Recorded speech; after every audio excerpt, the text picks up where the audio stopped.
Exam સાથી ચેનલમાં આપ સૌનું હાર્દિક સ્વાગત છે। આજે આપણે તમારી સમક્ષ જીસીઆરટી ધોરણ 9 સામાજિક વિજ્ઞાનના પ્રશ્નો લાવ્યા છીએ। તો આમાં ભૂગોળ છે, ઇતિહાસ છે, સંસ્કૃતિ છે, બંધારણ છે, ચારેય વિષયોનો સમાવેશ થશે, સાથે પર્યાવરણ અર્થશાસ્ત્રના પ્રશ્નો પણ આવશે। તો વિડીયો અચૂક જોઈ લો। શામાં ઉપયોગી થાય છે તમે જાણો છો। તો ટાટ સેકન્ડરીનું જે સામાજિક વિજ્ઞાનનું પેપર છે, ભૂગોળનું પૂછાય, સંસ્કૃતિનું પૂછાય, તો બધા જ વિષયોમાં ઉપયોગી થશે। તે ઉપરાંત કોન્સ્ટેબલની પરીક્ષાની તૈયારી કરતા હો, તલાટીની પરીક્ષાની તૈયારી કરતા હો, તો બધામાં ઉપયોગી થાય તેમ છે। સાથે મેરેથોન લેક્ચર છે, તો આમાં ઘણા બધા પ્રશ્નોનો આપણે સમાવેશ કરશું। તો લેક્ચર છે અચૂક જોઈ લેજો। સૌ પ્રથમ પ્રશ્ન છે, નીચેનામાંથી કયો શબ્દ જળ વિભાજકની શ્રેષ્ઠ સમજૂતી આપે છે? તો જળ વિભાજકની જે શ્રેષ્ઠ સમજૂતી આપે છે એવો શબ્દ તમારે ઓળખવાનો છે। તો કોઈ પણ ઊંચો ભૂમિભાગ જે બે પાડોશી જળ પરિવહન ક્ષેત્રોને અલગ પાડે છે એને આપણે જળ વિભાજક તરીકે ઓળખીએ છીએ। તો કોઈ પણ ઊંચો ભૂમિભાગ હોય જે પાણીના બે ભાગ કરતા એને વહેણને એને આપણે જળ વિભાજક તરીકે ઓળખીએ છીએ। તો એને વોટર ડિવાઈડર તરીકે પણ ઓળખીએ છીએ। બીજો પ્રશ્ન છે, વિશ્વનો સૌથી મોટો જળ પરિવહન ક્ષેત્ર કઈ નદીનો છે? એટલે કે સૌથી વધારે પાણી સંગ્રહતી હોય એવી નદી કઈ છે? તો જે એમેઝોન નદી છે એ વિશ્વમાં સૌથી વધારે જળ પરિવહન ક્ષેત્ર ધરાવે છે અને બેસિન પણ કહેવાય છે। તો સૌથી મોટો બેસિન કઈ નદી ધરાવે છે? તો એમેઝોન, બરાબર। હવે અહીં નદી પૂછી છે એટલે ધ્યાન રાખવાનું છે। ગંગા નદીના પ્રવાહના સંદર્ભમાં નીચેના જોડકાઓને તમારે ધ્યાનમાં લેવાના છે।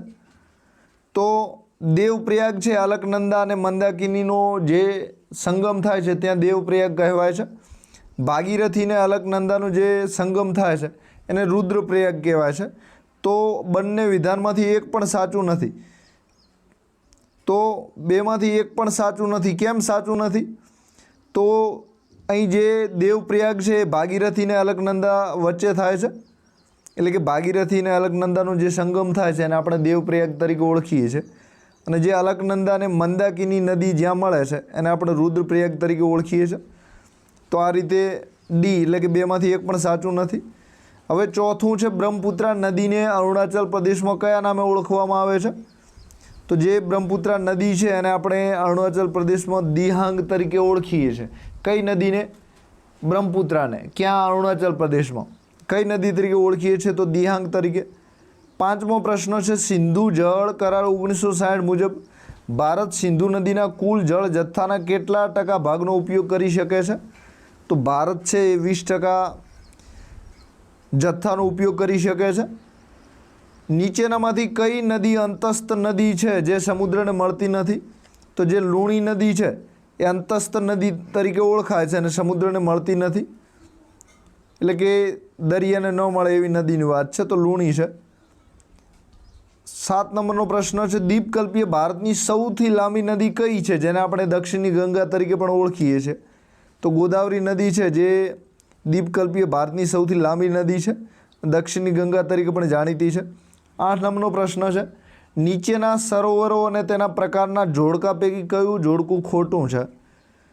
તો જે દાલ છે એ કુદરતી સરોવર છે ને અહીં કયું લખેલું છે? તો કૃત્રિમ સરોવર તરીકે લખ્યું છે, એટલે કે ખોટું છે। તો ચિલ્કા લેગુન સરોવર તરીકે જાણીતું છે। વુલર છે ભૂસ્તર પ્રક્રિયાથી બનેલ મીઠા પાણીનું સરોવર છે। પછી જે સાંભર છે ખારા પાણીના સરોવર તરીકે જાણીતું છે। તો આ રીતે દાલ સરોવર જે છે એ કુદરતી સરોવર છે અને અહીં કયું કહ્યું છે? કૃત્રિમ। તો ડી ખોટું છે। 9 નંબરનો પ્રશ્ન છે, નદી જ્યારે વિસર્પણ કરે છે ત્યારે પૂરના મેદાનમાં જે નાળા જેવો આકાર બને છે તેને આપણે શું કહીએ છીએ? તો તેને આપણે હોર્સશુ લેક કહીએ છીએ। શું કહીએ છીએ? ઘોડાની નાળ જેવું સરોવર। હોર્સ એટલે ઘોડો, શુ એટલે નાળ અને લેક એટલે સરોવર, બરાબર। તો ઘોડાની નાળ જેવું જે સરોવર છે એ રચાય છે, બને છે। તો નદી જ્યારે વિસર્પણ કરે છે, તો વિસર્પણ એક આકાર છે, પાણીનું વહેણ છે, તો ત્યારે જે પૂરના મેદાન બને છે એમાં ઘોડાની નાળ જેવું સરોવર બનતું હોય છે। તો બી જવાબ સાચો છે। 10 નંબરનો પ્રશ્ન છે, કઈ નદી તિબેટમાં માન સરોવર નજીકથી નીકળે છે? તો એવી કઈ નદી છે કે જે માન સરોવર નજીકથી નીકળે છે અને પછી કહ્યું છે કે પૂર્વ તરફ વહીને ભારતમાં નામચા બરવા પાસે યુ ટર્ન લે છે? કયા આકારનો ટર્ન લે છે? તો કે પાણીનું વહેણ જે છે એ આ રીતે યુ ટર્ન લે છે અને પછી આગળ વહે છે. તો આ કઈ નદીની વાત થઈ રહી છે? તો આ જે નદી છે એનું નામ બ્રહ્મપુત્રા છે. શું છે? બ્રહ્મપુત્રા છે. તો તિબેટમાં માન સરોવર નજીકથી નીકળે છે અને પૂર્વ તરફ વહીને ભારતમાં નામચા બરવા પાસે યુ ટર્ન લઈને પ્રવેશ. આ બધા જ પ્રશ્નો તમારે મેળવવા હોય તો માત્ર 49 રૂપિયામાં આપણી જે મોબાઈલ એપ્લિકેશન છે એક્ઝામ સાથી, તો આ એપ્લિકેશન સ્ટારવાળી તમે જોઈ શકો છો. આ જે એપ્લિકેશન છે ત્યાંથી તમને મળી જશે. તો એક્ઝામ સાથી એપ્લિકેશન છે, આ રીતે ખુલશે. એપ્લિકેશન છે ત્યાં અલગ અલગ કોર્સ આપેલા છે. એમાં તમારે માત્ર 49 રૂપિયાનો જે કોસ્ટ છે એ ટાટ સેકન્ડરી સામાજિક વિજ્ઞાન નોટ્સ ખરીદવા. આ 49 રૂપિયામાં ધોરણ 9ના MCQ બધા તમારે ત્યાં ઉપલબ્ધ છે. 1500 કરતાં વધારે MCQ છે. સાથે PDF નોટ 2 દિવસમાં ઝડપી રિવિઝન થાય ક્વિક રિવિઝનવાળી નોટ્સ પણ ત્યાં છે.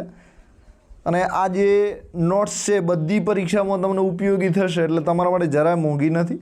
અને આનો જે ભાવ છે એ પણ આપણે વધારવાના જ છીએ. તો અત્યારે 30 વિદ્યાર્થીઓ આમાં જોડાઈ ચૂક્યા છે. તો જેને પણ ઈચ્છા હોય એ મોબાઈલ એપ્લિકેશન પ્લે સ્ટોરમાંથી ડાઉનલોડ કરીને ખરીદી શકે છે. 11 નંબરનો પ્રશ્ન છે, હિમાલયની નદીઓ 12 માસ વહેતી નદીઓ છે. બીજું વિધાન છે, દ્વીપકલ્પીય નદીઓ મુખ્યત્વે વરસાદ પર આધારિત હોવાથી મોસમી છે. બરાબર. તો કયું સાચું છે તમારે ઓળખવાનું છે. તો 1 અને 2 બંને સાચા છે. તો આપણો જે જવાબ છે એ C આવશે. તો બંને સાચા છે. તો હિમાલય નદીઓ છે 12 માસ વહેતી નદીઓ છે. દ્વીપકલ્પીય નદીઓ મુખ્યત્વે વરસાદ પર આધારિત છે. તો દ્વીપકલ્પીય નદીઓ છે એમાં ગોદાવરી, કાવેરી, કૃષ્ણા બધી નદીઓનો સમાવેશ થાય છે. અને જે હિમાલયન નદીઓ છે એમાં ગંગા, યમુના આ બધી નદીઓ આવે છે. બરાબર. 12 નંબરનો પ્રશ્ન છે, નીચેનામાંથી કઈ નદી ફાટ ખીણમાંથી વહે છે અને અરબ સાગરને મળે છે? તો જે નર્મદા નદી છે એ મોટી ફાટ ખીણ વેલીમાંથી વહે છે અને અરબ સાગરને મળે છે. 13 નંબરનો પ્રશ્ન છે, એમાં તમારે જોડકા જોડવાના છે. તો નદી અને એનું ઉદ્ગમ સ્થાન અહીં આપેલું છે. તો જે કૃષ્ણા નદી છે એનું ઉદ્ગમ સ્થાન જે છે એ મહાબળેશ્વરમાં છે. પછી જે ગોદાવરી નદી છે, તો જે ગોદાવરી નદીનું ઉદ્ગમ સ્થાન છે એ ક્યાં છે? તો જે ગોદાવરીનું છે એ ત્ર્યંબકેશ્વર છે, એટલે કે એક સાચું છે. અને જે કાવેરી છે તો કાવેરીનું ક્યાં છે? બ્રહ્મગીરીમાં છે.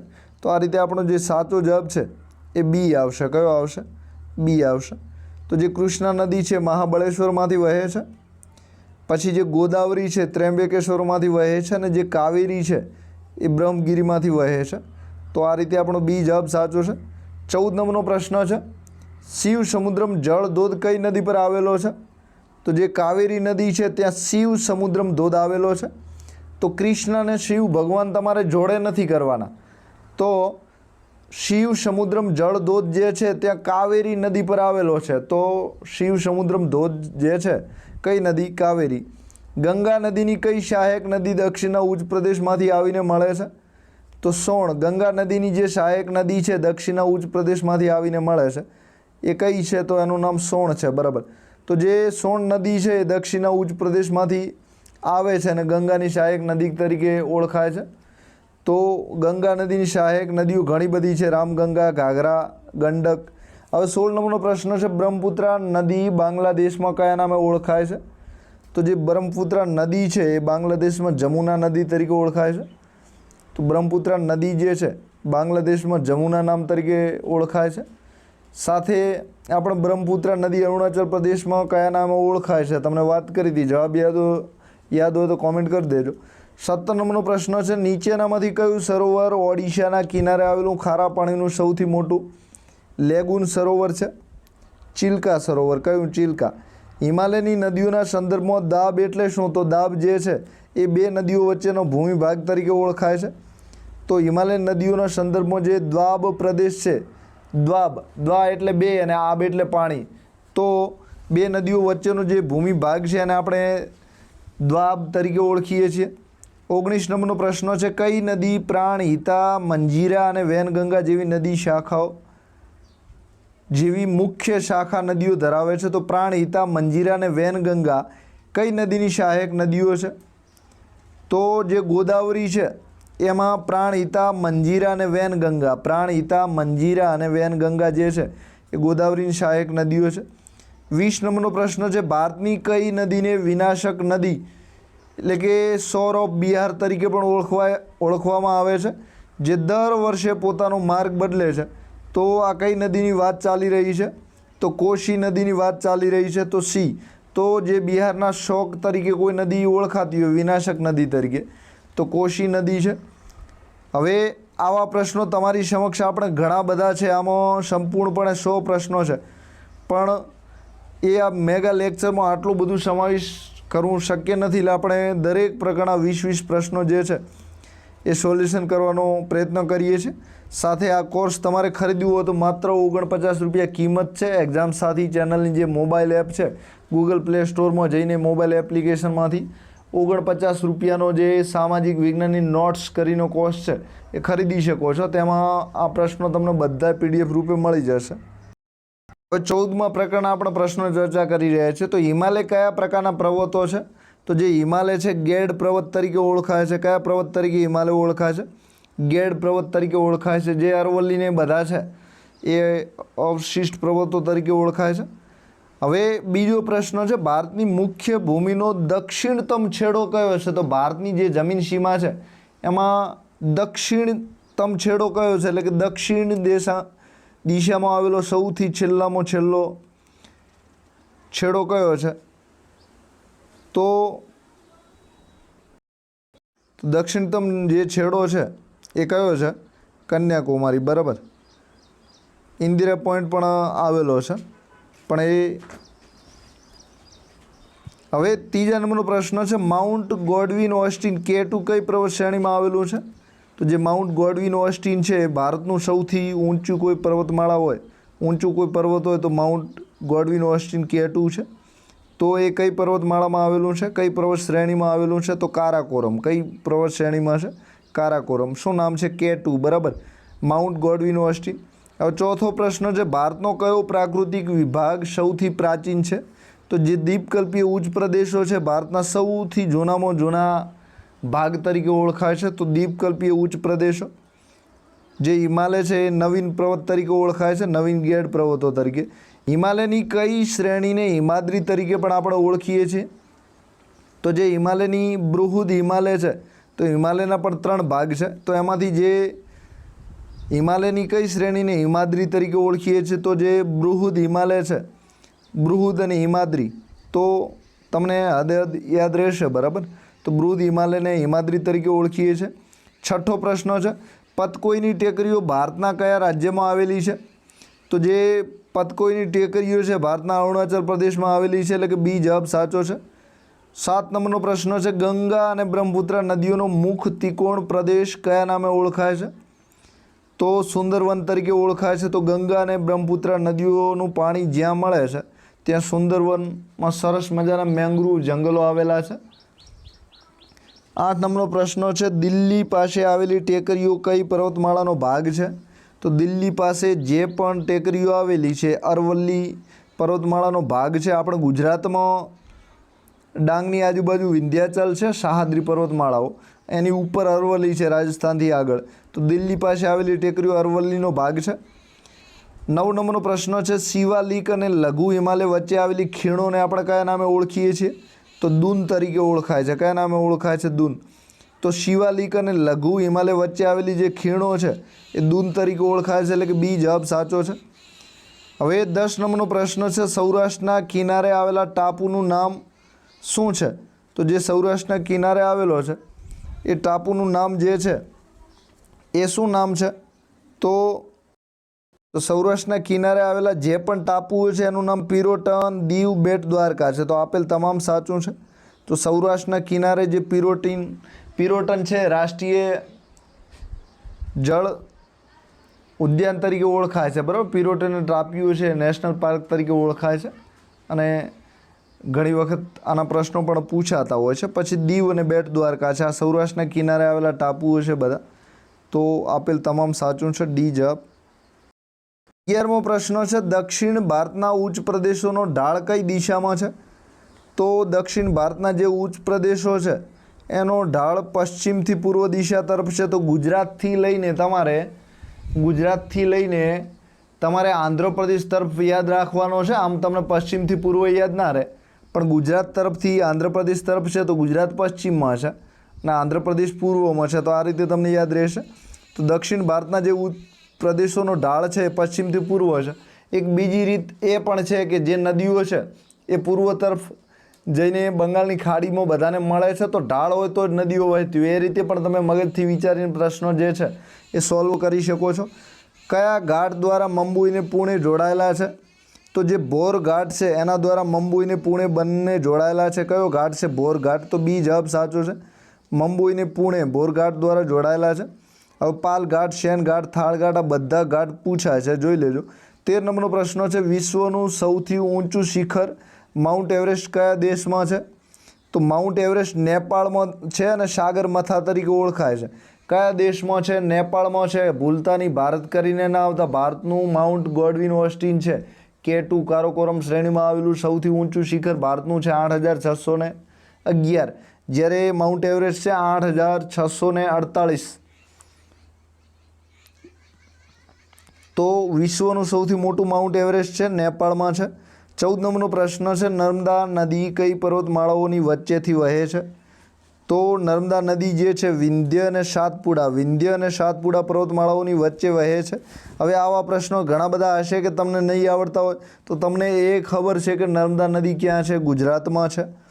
તો અજંતા મહારાષ્ટ્રમાં આવેલી ગુફાઓ છે, તો મહારાષ્ટ્રની વાત ત્યાં આવશે નહીં, એટલે એ પ્રશ્ન રદ થશે. નીલગિરી તમે જાણો છો કે દક્ષિણ ભારતમાં આવેલી પર્વતમાળાઓ છે, તો એ પણ નહીં આવે.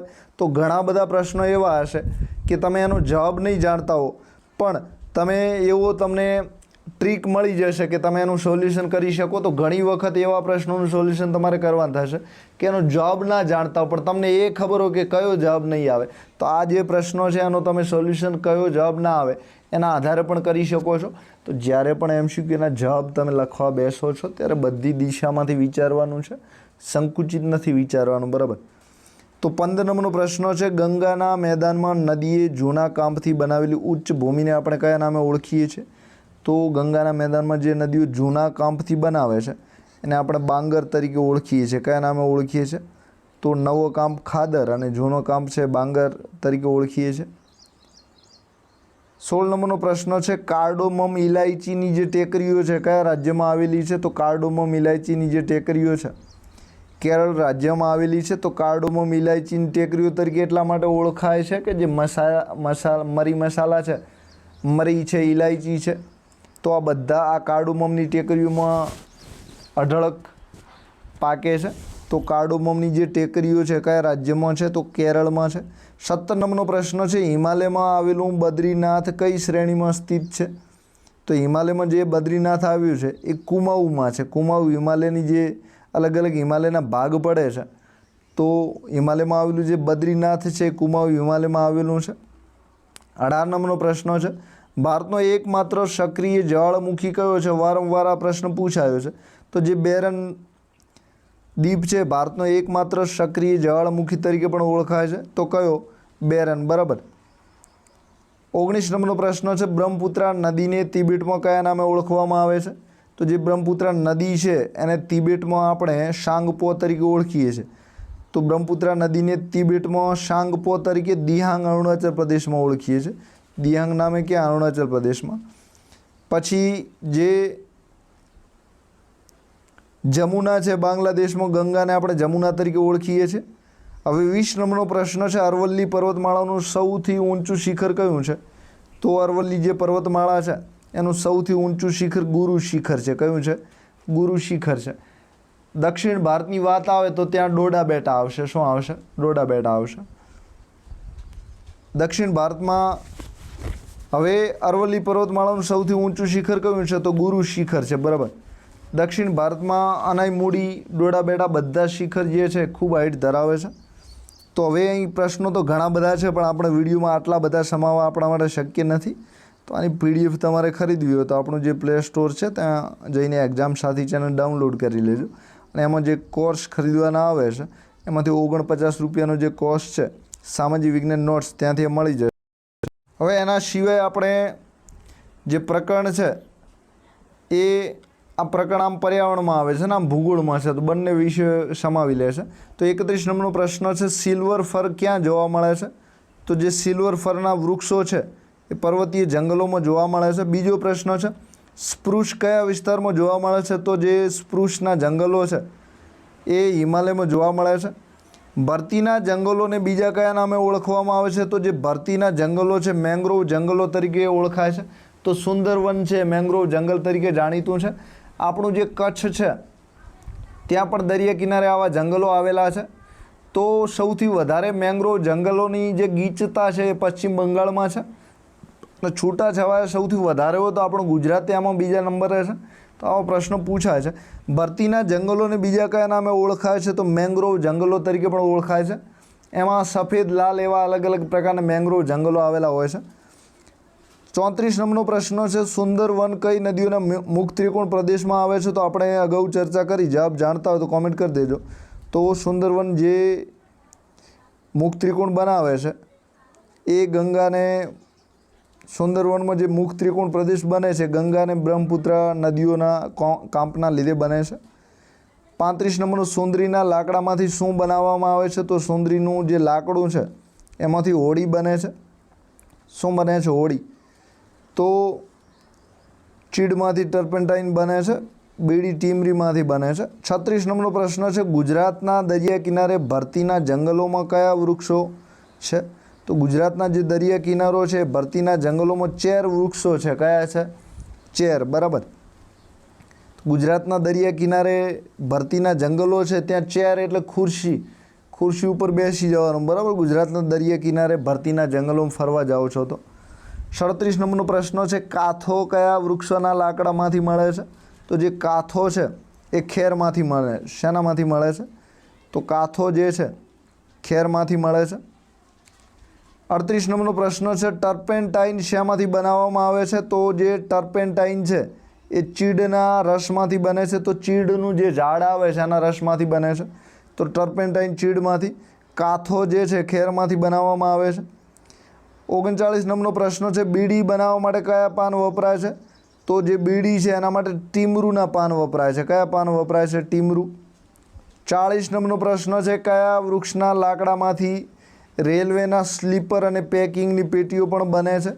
તો જે દેવદાર પાઇનના ઝાડ હિમાલયમાં આવેલા છે એમાંથી રેલવેના સ્લીપર કોચ જે ઊંઘવા માટેના હોય છે અને જે પેકિંગ માટેની પેટીઓ હોય છે બંને બને છે.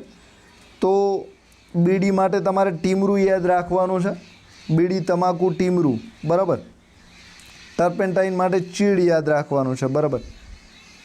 હવે 41 નંબરનો પ્રશ્ન છે, ટોપલા, ચટાઈ અને ગૃહ સુશોભનની વસ્તુઓ શેમાંથી બને છે? તો જે ટોપલા, ચટાઈ અને ગૃહ સુશોભનની વસ્તુઓ છે એ વાંસમાંથી બને છે. શામાંથી બને છે? વાંસમાંથી. 42 નંબરનો પ્રશ્ન છે, લોહીના ઊંચા દબાણ માટે કઈ ઔષધિ વપરાય છે? તો જે સર્પગંધા છે એ લોહીના ઊંચા દબાણમાં આપણને મદદ કરે છે. તો બ્લડ પ્રેશરમાં મદદ કરતી હોય સર્પગંધા છે. કઈ છે? સર્પગંધા છે. એક સાપ છે તો આપણે મોત પણ નોતરી શકે છે અને એક બીજી સર્પગંધા છે. શું છે? સર્પગંધા છે તો લોહીના ઊંચા દબાણમાં મદદ કરે છે. હવે 43 નંબરનો છે, સર્પગંધા વનસ્પતિ કયા દેશમાં જોવા મળે છે? તો ભારતમાં જોવા મળે છે. સી જવાબ સાચો છે. 44 નંબરનો પ્રશ્ન છે, જીવાણુ નાશક તરીકે કઈ વનસ્પતિ જાણીતી છે? તો લીમડો. જીવાણુ નાશક તરીકે લીમડો જાણીતી છે. તો જ્યારે તમારા અનાજ, ધાન્ય, કઠોળ છે આ બગડતા હોય તો એમાં લીમડાના પાંદડા તમે નાખી દો છો તો એ જે અનાજ, ધાન છે એ સડતા નથી. તો લીમડો જીવાણુ નાશક તરીકે જાણીતું છે. 45 નંબરનો પ્રશ્ન છે, શરદી અને ઉધરસમાં કઈ વનસ્પતિ વપરાય છે? તો શરદીને ઉધરસમાં તુલસી. કઈ વપરાય છે? તુલસી. 46 હૃદય રોગની સારવારમાં કઈ વનસ્પતિ વપરાય છે? તો જ્યારે હાર્ટ એટેક આવે છે ત્યારે અર્જુન સાદળ વપરાય છે.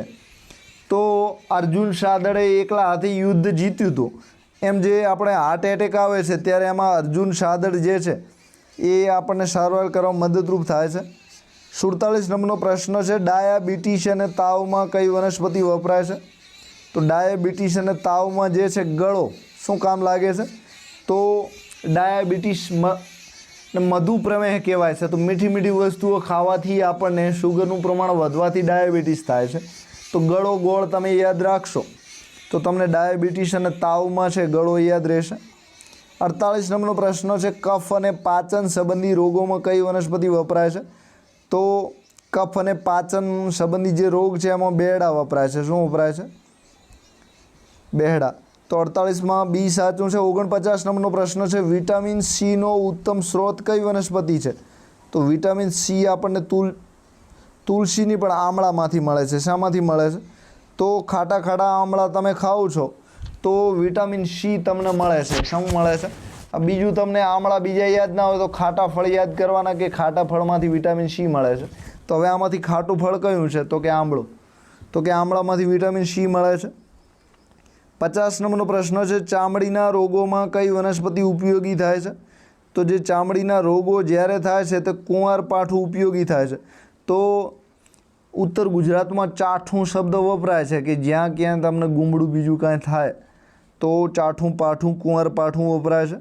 તો ચામડીના રોગોમાં ચામડીના રોગોનો જ્યારે રોગો થાય છે, ચામડીનો બગાડ થાય છે ત્યારે કુંવારપાઠું તમને ઉપયોગી છે. પ્રશ્નો તો ઘણા બધા છે પણ આપણે આમાં ચર્ચા કરવી શક્ય નથી. તો રાષ્ટ્રીય વન નીતિ મુજબ દેશમાં કેટલા ટકા જંગલો? તો 33%. અત્યારે કેટલા છે? 24% છે. બરાબર, 23.70 કે 72ની આસપાસ છે. વન મહોત્સવ કયા મહિનામાં ઉજવાય છે? જુલાઈ. હવે આપણે નેક્સ્ટ પ્રકરણ. આવા ઢગલાબંધ પ્રશ્નો તો આપણે પાસે પડ્યા છે, તમારા માટે સ્પેશિયલ બનાવ્યા છે. શામાં ઉપયોગી થશે? તો જીસીઆરટીમાંથી જ્યાંથી પૂછાય છે, જીસીઆરટીની પાઠ્યપુસ્તકોમાંથી, તો એ બધી જ પરીક્ષામાં, એટલે કે ટાટ છે, તલાટી છે, ટેટ 2 છે, પછી પોલીસ કોન્સ્ટેબલ છે, પીએસઆઈ છે, એએસઆઈ છે, જીપીએસસી છે, એસટીઆઈ છે, ડીવાયએસઓ છે, બધામાં ઉપયોગી થાય એવા પ્રશ્નો છે. કોર્સ ખરીદવો હોય તો ગૂગલ પ્લે સ્ટોરમાં જતા રહો, ત્યાંથી મોબાઈલ એપ્લિકેશન આપણી એક્ઝામ સાથી કરીને છે, તો એક્ઝામ સાથી મોબાઈલ એપ્લિકેશન સ્ટારવાળી છે, તો એ ડાઉનલોડ કરી લો. બધા જ પ્રશ્નો સાથે જીસીઆરટીની નોટ્સ માત્ર 49 રૂપિયામાં મળી રહ્યું છે. છેલ્લી ઘડીનું રિવિઝન તમે કરીને જશો તો પણ તમારી પ્રિલિમ પાસ થતાં તમને કોઈ નહીં અટકાવી શકે. તો દુનિયામાં કયો દેશ છે જ્યાં સિંહ અને વાઘ બંને કુદરતી આવાસમાં વિચરે છે? તો એવો દેશ જે કયો છે? તો કે ભારત છે, જ્યાં સિંહ અને વાઘ બંને કુદરતી આવાસમાં વિચરે છે. તો ભારત. કયું પક્ષી ભારતનું રાષ્ટ્રીય પક્ષી છે? તો જે મોર છે રાષ્ટ્રીય પક્ષી તરીકે ઓળખાય છે. કચ્છના રણના કાદવ કીચડના ઢગલા કરી કયું પક્ષી માળો બાંધે છે? તો સુરખાબ. એને હંજ તરીકે પણ ઓળખાય છે. તો કચ્છના રણના કાદવ કીચડના જે ઢગલા કરી કયું પક્ષી માળો બાંધે છે? તો સુરખાબ. બરાબર. સફેદ વાઘ ક્યાં જોવા મળે છે? તો સફેદ વાઘ જે છે એ પશ્ચિમ બંગાળમાં જોવા મળે છે. પશ્ચિમ બંગાળ બીજું મેંગ્રુવના જંગલો છે એમાં ટોપ કરે છે. સુંદરવન જે છે એ પણ ક્યાં આવેલું છે? પશ્ચિમ બંગાળમાં આવેલું છે. ભારતના પક્ષીઓમાં સૌથી મોટું પક્ષી કયું છે? તો ભારતના પક્ષીઓમાં સૌથી મોટું પક્ષી સારસ. શું છે? સારસ પક્ષી છે. 16 નંબરનો પ્રશ્ન છે, કયું પક્ષી લુપ્ત થવાના આરે છે જે ખેતરોમાં જોવા મળતું હતું? તો જે ચકલી છે લુપ્ત થવાના આરે છે. ગીધ કયા નામે ઓળખાય છે? તો ગીધનું બીજું નામ કુદરતનો સફાઈ કામદાર તરીકે ગીધ, સમડી આ બધા ઓળખાય છે. ભારતમાં પ્રોજેક્ટ ટાઈગર એટલે કે વાઘ પરિયોજના છે ક્યારે શરૂ થઈ હતી? તો 1973માં વાઘોની સંખ્યાને વધારવા માટે આ પરિયોજના ચાલુ થઈ હતી, પ્રોજેક્ટ ટાઈગર. બરાબર. 39 નંબરનો પ્રશ્ન છે, ગીરના સિંહોના સંરક્ષણ માટે સિંહ પરિયોજના ક્યારે શરૂ થઈ હતી? પ્રોજેક્ટ ટાઈગર 73માં 1973, અને એના પહેલાં સિંહ આવે તો સિંહ 1972માં. ક્યારે આવશે? 1972. હવે કાજીરંગા રાષ્ટ્રીય ઉદ્યાન કયા રાજ્યમાં આવેલું છે? તો અસમમાં. આપણું કાર્બેટ નેશનલ પાર્ક જે છે એ ભારતનું સૌપ્રથમ નેશનલ પાર્ક તરીકે જાણીતું છે. તો કાજીરંગા જે છે એ ક્યાં છે? અસમમાં છે. હવે 21 નંબરનો પ્રશ્ન, કાન્હા રાષ્ટ્રીય ઉદ્યાન કયા રાજ્યમાં આવેલું છે? તો જે કાન્હા છે મધ્યપ્રદેશમાં છે. કાન્હા આપણા ગુજરાતના પડોશમાં મધ્યપ્રદેશમાં છે. કનૈયાને તમારે યાદ રાખવાના છે, દ્વારિકાના નાથ. તો કાન્હા જે રાષ્ટ્રીય ઉદ્યાન છે મધ્યપ્રદેશમાં છે. ક્યાં છે? મધ્યપ્રદેશમાં છે.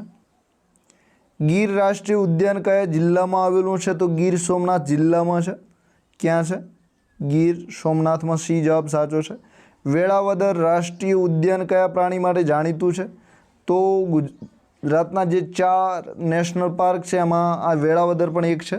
તો કાળિયાર માટે જાણીતું છે. તો વેળાવદર રાષ્ટ્રીય ઉદ્યાન છે એ કાળિયાર માટે જાણીતું છે.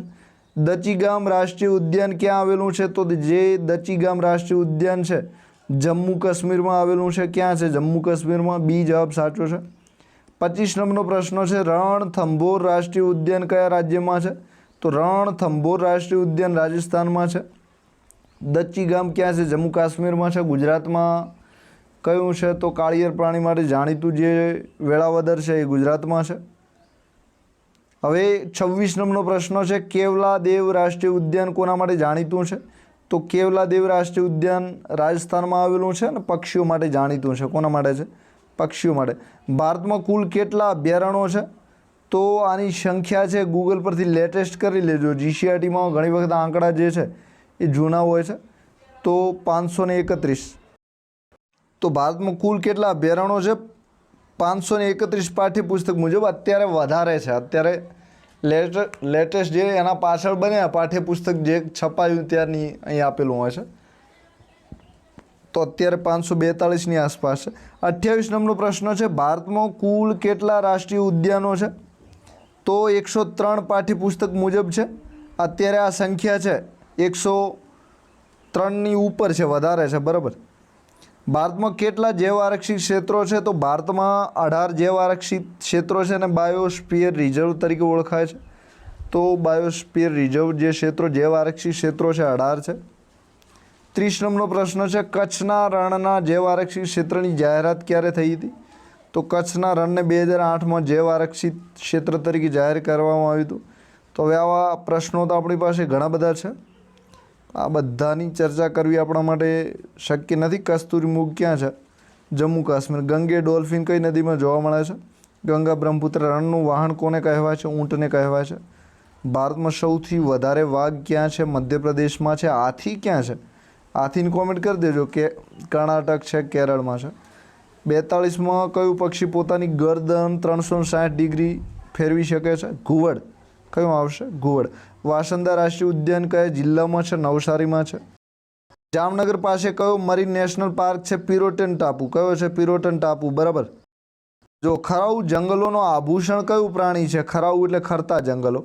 તો વાઘ. બરાબર. આવો પ્રશ્ન તમે ફર્સ્ટ ટાઈમ જોયો હશે ને આ પણ જીસીઆરટીનો પ્રશ્ન છે. તો આપણી એપ્લિકેશન, મોબાઈલ એપ્લિકેશન છે એક્ઝામ સાથીમાં આ બધા જ પ્રશ્નોની ચર્ચા કરેલી છે. ત્યાં પીડીએફઓ દરેક પ્રકરણ વાઇઝ મૂકેલી છે. કિંમત માત્ર 49 રૂપિયા છે. ખરીદવાની ઈચ્છા હોય તો ઝડપથી પહોંચ. હવે 16મો પાઠ છે. તો આપણે 14, 15, 16, 17, 18 આટલા પાઠોની ચર્ચા કરી દીધી છે. 16મો પાઠ છે, કોઈ પણ સ્થળની વાતાવરણની લાંબા ગાળાની સરેરાશ સ્થિતિને આપણે શું કહીએ છીએ? તો જે લાંબા ગાળાની સ્થિતિ હોય છે એને આપણે આબોહવા કહીએ છીએ. આબ એટલે પાણી અને હવા. તો પાણી ને હવા મળીને જે વાતાવરણ રચાય છે એને આપણે આબોહવા તરીકે ઓળખીએ છીએ. વાતાવરણની ટૂંકા ગાળાની સ્થિતિને આપણે હવામાન તરીકે ઓળખીએ છીએ. તો એમાં હવા મુખ્ય છે ને આમાં હવા અને પાણી બંને મુખ્ય છે. તો ટૂંકા ગાળામાં હવામાન. મોસમ શબ્દ મૂળ કઈ ભાષાના શબ્દ પરથી ઉતરી આવ્યો છે? તો અરબી ભાષાના શબ્દ પરથી. કઈ ભાષાના? અરબી. ભારતની આબોહવા કયા પ્રકારની ગણાય છે? તો ભારતની આબોહવા મોસમી પ્રકારની ગણાય છે. ભારતની મધ્યમાંથી કયું વૃત્ત પસાર થાય છે? તો કર્કવૃત્ત. તો મિત્ર પર ગમ છાજા. મિત્રો પર ગમ છાજા આ એનું શોર્ટ ફોર્મ છે, તમારે યાદ રાખવા માટે. મિત્ર પર ગમ. હવે ત્યારબાદ પ્રશ્ન છે, સમુદ્ર સપાટીથી ઊંચાઈ પર જતાં તાપમાનમાં શું ફેરફાર થાય છે? તો સમુદ્ર સપાટીથી આપણે ઊંચાઈ જઈએ તો તાપમાનમાં ઘટાડો થાય છે. શું થાય છે? ઘટાડો. પશ્ચિમ બંગાળમાં ઉનાળામાં આવતા જે વિનાશક વંટોળ છે એને આપણે કાળ બૈશાખી તરીકે ઓળખીએ છીએ. તો જલિયાવાલા કાંડ જે થયો એમાં પણ આ કાળ બૈશાખીનો તહેવાર છે જાણીતો છે. પછી કેરીના પાકમાં પણ ઘણી વખત તમે જોવો છો તો કેરીનો પાક પણ આના લીધે ખરતો હોય છે. તો કાળ વૈશાખી છે, વારંવાર શબ્દો તમને વચ્ચે આવશે. તો પશ્ચિમ બંગાળમાં વિનાશક વંટોળ તરીકે કાળ બૈશાખી જાણીતું છે. મે મહિનામાં મલબાર કિનારે થતા વરસાદને આપણે શું કહીએ છીએ? તો માલાબાર જે છે તો મે મહિનામાં માલાબાર કેરળમાં થતા વરસાદને આપણે આમ્રવર્ષા કહીએ છીએ. તો જે આમ્રવર્ષા છે એ કદાચ એના પાકને નુકસાન કરે છે, કેરળના પાકને. પાકનું નામ અત્યારે હું ભૂલી ગયો છું. તો જે આમ્રવર્ષા છે એ મે મહિનામાં માલાબાર કિનારે થતા વરસાદને આપણે શું કહીએ છીએ? તો આમ્રવર્ષા તરીકે ઓળખીએ છીએ. આમ્ર એટલે કેરી, બરાબર? હા, કેરીના પાકને નુકસાન કરે છે એટલે એનું નામ પણ આમ્રવર્ષા પડ્યું છે.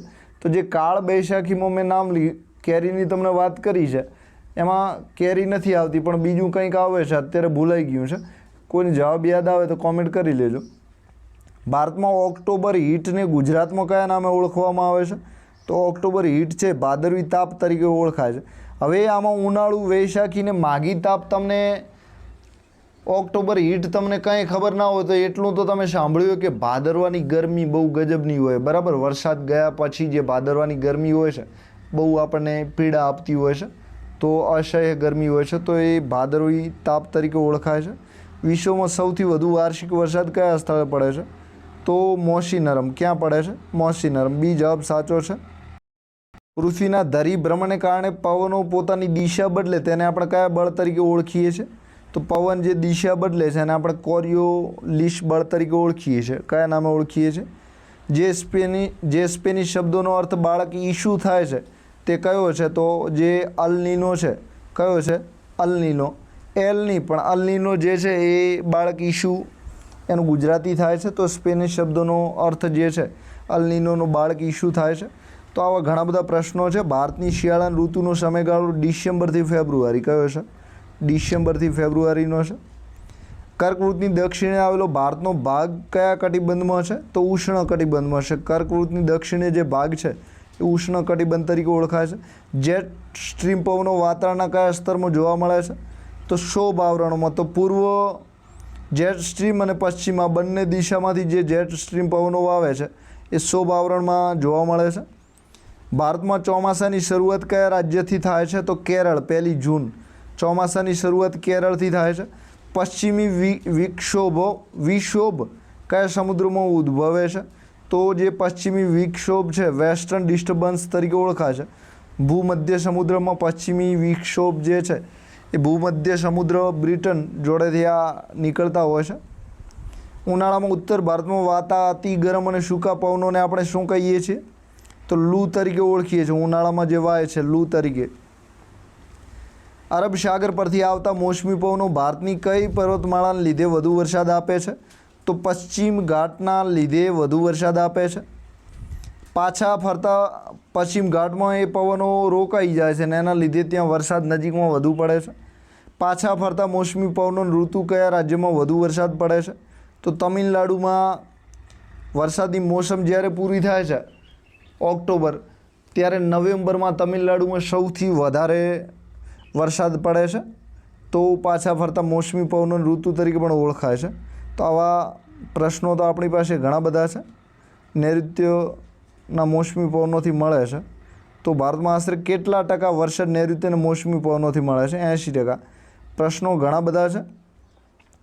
તો PDF ખરીદવાની ઈચ્છા હોય તો જરૂર ખરીદી લેજો, કારણ કે આટલા બધા પ્રશ્નોની એક વિડીયોમાં ચર્ચા કરવી શક્ય નથી, બરાબર?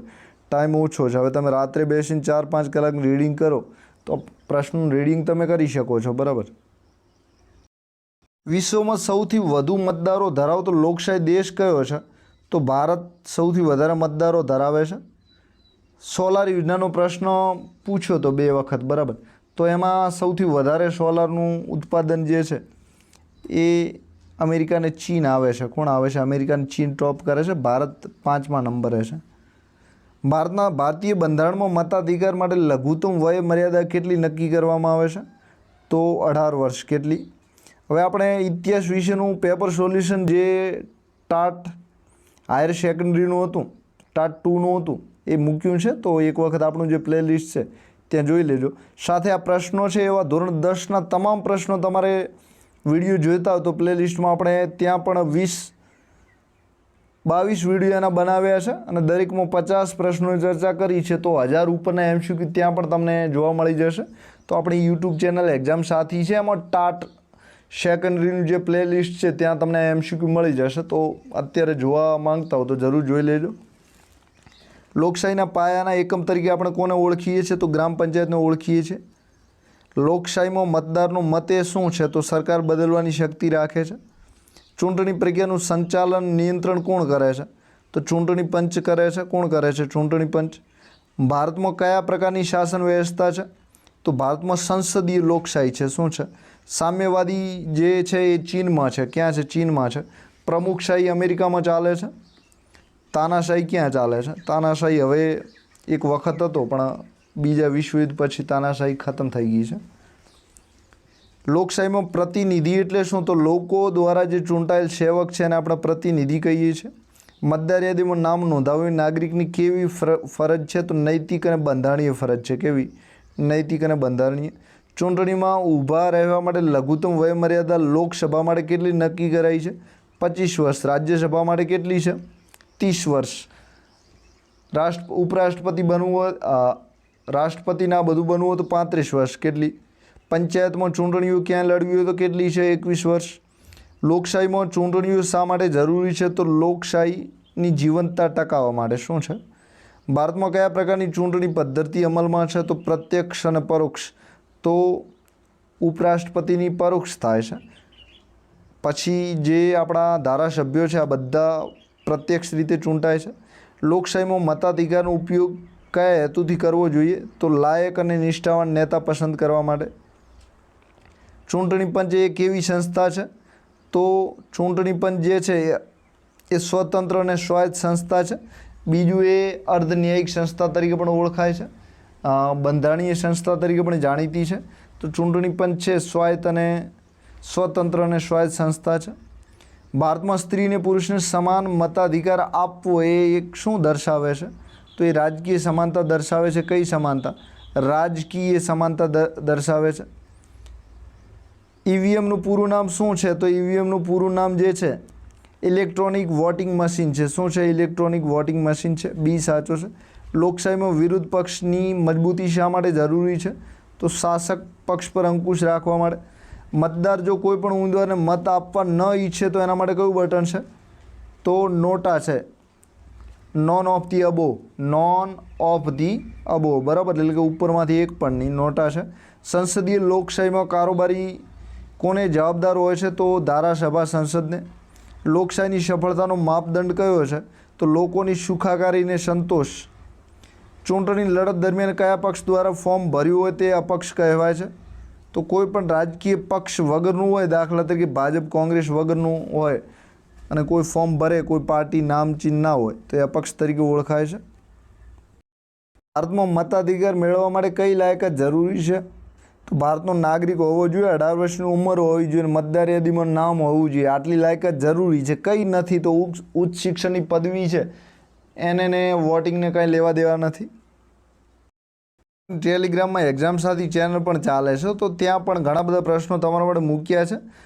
સાથે આપણે ટેસ્ટ સિરીઝ પણ તમારા માટે લંચ કરી છે. એ પણ તમારે ડાઉનલોડ કરવાની ઈચ્છા હોય તો મોબાઈલ એપ્લિકેશન આપણે ડાઉનલોડ કરી લેજો. પોલીસ કોન્સ્ટેબલ માટે પણ 299 રૂપિયામાં આપણે કોર્સ જે છે લંચ કર્યો છે. સાથે જીએસ પેપર 1 છે એના 5 પેપર ફૂલ મોક ટેસ્ટ છે. એમાં 2 તો તમારા માટે ફ્રી આપણે મૂક્યા છે, તો તમારે આપવું હોય તો એપ્લિકેશન ડાઉનલોડ કરી લેજો.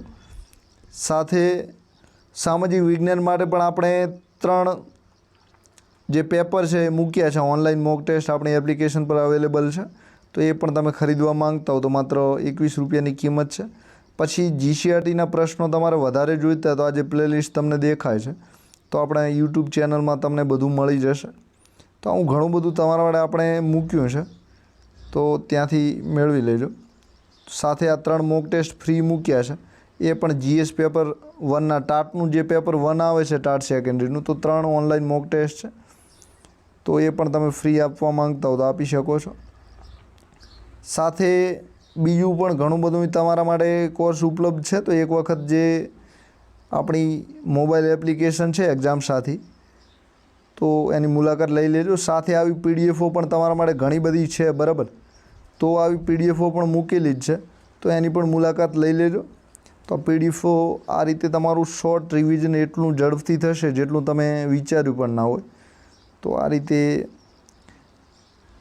પીડીએફઓ રંગીન પીડીએફો છે, રંગીન નોટ્સ પણ સામાજિકની બનાવી છે, તો એનો પણ તમે ઉપયોગ કરવા માંગતા તો કરી શકો છો. જો LPG છે તો લિબરેઝેશન, પ્રાઇવેટાઇઝેશન, ગ્લોબલાઇઝેશન ક્યારે થયો? તો 1991માં સુધારો થયો. પછી ઇન્ટરનેશનલ મોનેટરી ફંડ છે એણે 1991માં, પછી LPGના સુધારા 1991માં થયા. વર્લ્ડ ટ્રેડ ઓર્ગેનાઇઝેશનની જે સ્થાપના છે 1995માં થઈ. વર્લ્ડ ટ્રેડ ઓર્ગેનાઇઝેશનના સભ્યો કેટલા છે? તો 164 જેટલા છે. તો આ નોટ્સ આવી ઘણી બધી છે, એમાં MCQનો સમાવેશ પણ છે, તો એ પણ તમે ખરીદવા માંગતા હો તો માત્ર 49 રૂપિયા કિંમત છે. કેટલી છે? 49. તો હવે આપણે આપણી જે આ ચર્ચા છે એને વિરામ આપીએ છીએ. સાથે આવી નોટ્સ દરેક પાર્ટ વાઇઝ પણ ત્યાં બનાવેલી છે. તમારી પરીક્ષાની તૈયારીમાં, કોઈ પણ પરીક્ષામાં ખૂબ ઝડપથી રિવિઝન કરવા માટે ઉપયોગી છે. હવે આ નોટ્સ તમે જોઈ શકો છો, આ રીતે સરસ રીતે બનાવેલી છે. દહેજ નિષેધ ધારો 1961માં, પોક્સો એક્ટ જે છે 2012માં આવ્યો, ઘરેલું હિંસા ધારો 2005માં, પછી 14 વર્ષ સુધી મજૂરી ગેરકાયદેસર અનુચ્છેદ 24, બાળ મજૂરી નિષેધ ધારો 1986માં આવ્યો. આ રીતની સરસ મજાની નોટ્સ તમારા માટે બનાવેલી છે. તો 73-74માં સુધારો 1992માં આવ્યો, એમાંથી સ્ત્રી અનામત આપવામાં આવ્યું છે. 21 ફ્રી ફરજિયાત શિક્ષણ છે. તો સરસ મજાની આવી નોટ્સ તમારા માટે બનાવેલી છે. આ રીતે તમે જોઈ શકો છો. ખરીદવી હોય તો માત્ર કિંમત 49 છે. ઘણા બધા પ્રશ્નોની આપણે ચર્ચા કરી લીધી છે. રિવિઝન માટે સાંજે શક્ય હશે તો આપણે બીજો વિડીયો બનાવવાનો પ્રયત્ન કરશું. અને નોટ્સ તમારે ખરીદવી હોય તો જરૂર ખરીદી લેજો. સાથે એક્ઝામ સાથી ચેનલ સબસ્ક્રાઈબ ન કરી તો હજુ કરી લેજો. વિડીયો પસંદ પડે તો લાઇક પણ આપી શકો છો. તો આપ સૌનો આભાર. Thank you very much.